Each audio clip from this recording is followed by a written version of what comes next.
Assalamualaikum warahmatullahi wabarakatuh.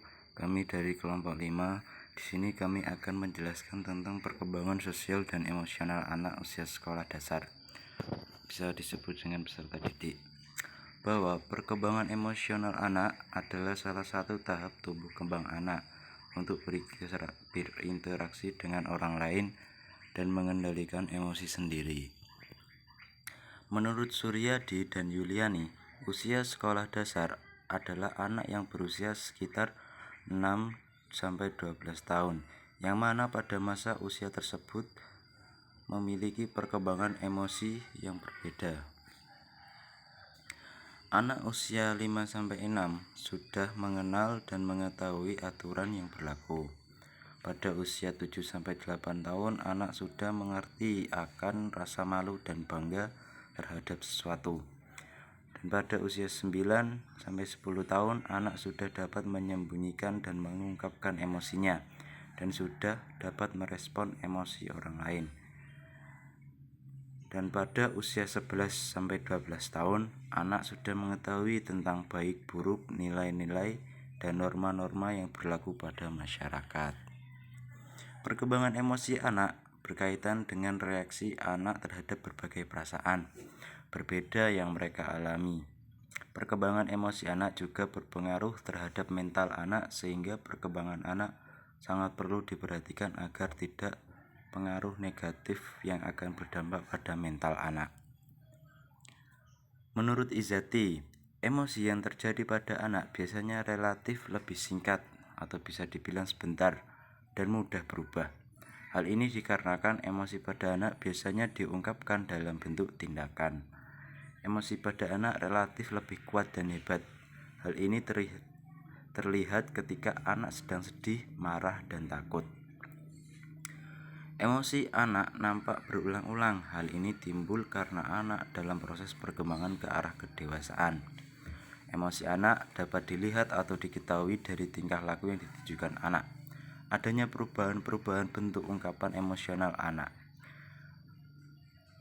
Anak-anak akan menunjukkan keinginan yang begitu kuat pada apa yang ia kehendaki. Ia tidak memperhitungkan apakah hal itu baik atau buruk untuk dirinya. Perkembangan sosial emosional anak usia SD. 1. Sikap dan temperamen. Yang dimaksud dengan sikap di sini adalah hasil evaluasi anak terhadap orang, objek, atau peristiwa yang sedang atau sudah ataupun akan terjadi. Walaupun anak masih kecil, dia bisa bersikap seperti orang dewasa saat dihadapkan pada suatu masalah. Biasakan anak merasakan emosinya, sedangkan temperamen adalah gaya dan cara khas seorang anak dalam berperilaku dan menganggapi suatu hal. Temperamen setiap anak juga berbeda, ada yang pasif, aktif, bahkan sangat agresif. Tugas orang tua dan guru dalam perkembangan anak adalah menuntun mereka dalam pembentukan sikap dan temperamennya agar perkembangan menjadi karakter dan kepribadian yang positif. 2. Tingkat aktivitas sosial. Bila sudah menyangkut perkembangan sosial emosional anak, tingkat aktivitas sosial jelas sangat berpengaruh. Anak yang jarang bersosialisasi cenderung memiliki sifat pendiam, sedangkan anak yang tingkat aktivitas sosialnya tinggi biasanya memiliki karakter supel dan aktif. Contoh dan panutan. Sebagai bagian dari perkembangan sosial emosional anak, dia akan banyak meniru dan bereksperimen dengan berbagai perilaku untuk tahu mana yang dapat diterima dengan baik secara sosial. Karena itulah, bagi anak yang masih pembentukan karakter dan pencarian jati diri, pengaruh orang tua serta orang lain yang ada di sekitarnya sangatlah besar, sangat berpengaruh. Anak akan melihat contoh dan panutan dari setiap individu yang ada di sekitarnya untuk belajar cara bersosialisasi, membuat keputusan, berperilaku, dan masih banyak lagi. Untuk membentuk perilaku, pola pikir, dan karakter yang positif, perlu adanya memberikan contoh, sikap, dan perilaku yang positif untuk dijadikan panutan. Tahapan perkembangan sosial emosional anak SD. Kelas 1 yaitu 6-7 tahun, rasa kemandirian anak semakin meningkat di awal sekolah, tetapi semakin membutuhkan perhatian dan persetujuan dari orang tua. Si kecil juga mulai memahami kalau hubungan pertemanan sebenarnya bisa dipengaruhi oleh berbagai hal di luar kendalinya. Di akhir kelas 1 SD, berbagai tonggak perkembangan sosial emosional anak yang umumnya sudah dicapai adalah mudah bertengkar dan baikan dengan teman, juga mulai sering berkomentar tentang temannya. Mudah tersinggung perasaannya, tapi juga mulai bisa mengerti perasaan orang lain, selalu ingin menyenangkan orang lain, dan selalu ingin menjadi nomor satu. Bisa membedakan salah dan benar, dan mulai mencari celah dalam aturan supaya bisa mendapatkan keinginannya.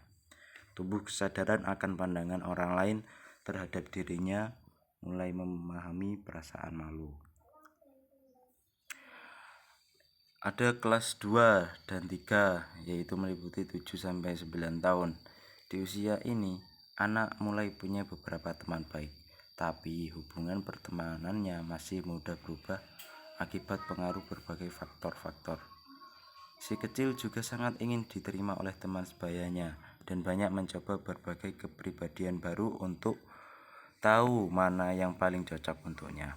Di akhir kelas 3, sebagian besar anak akan menunjukkan perkembangan sosial emosional, seperti mulai suka menjadi bagian dari suatu kelompok, bisa membedakan fakta, fiksi, dan fantasi, menunjukkan perubahan emosi ekstrim, tapi cepat kembali lagi seperti sedia kala, mulai melihat dunia kesehariannya dari berbagai sudut pandang berbeda, semakin menyadari pandangan orang lain tentang dirinya, mulai berbagi rahasia dan candaan dengan temannya, ingin bersikap baik tapi belum cermat dalam mengikuti perintah. Kelas 4 dan 5, 9-11 tahun, lebih bisa mengendalikan emosi tapi sering mengalami mood swing dan sering tidak percaya diri, mulai pandai mengatasi konflik dan bernegosiasi, mulai mengetahui sejauh mana mereka bisa mengubah batasan dan aturan yang sudah ada, mulai tertarik pada teman lawan jenis atau pura-pura tertarik pada teman lawan jenis agar diterima oleh teman sebaya, lebih banyak aktif di kegiatan dengan teman ketimbang keluarga, mulai hubungan pertemanan yang lebih kompleks dan kuat. Kelas 6, yaitu 11-12 tahun, sangat peduli dengan pandangan orang lain tentang dirinya, tapi juga meyakini kalau pengalaman dan emosinya tidak dialami oleh orang lain, mulai bisa membaca perspektif dan emosi orang lain, mampu menentukan sudut pandang dalam melihat suatu masalah, mulai bisa mengendalikan reaksinya terhadap suatu hal, mulai bisa menempatkan diri sebagai sesuatu yang di lingkungan berbeda. Implikasi perkembangan sosial emosional peserta didik. Yang pertama, implikasi perkembangan biologis dan perspektual, implikasi perkembangan intelektual, implikasi perkembangan bahasa, implikasi perkembangan aktivitas, implikasi perkembangan sosial, implikasi perkembangan emosional, implikasi perkembangan moral, dan terakhir implikasi perkembangan spiritual.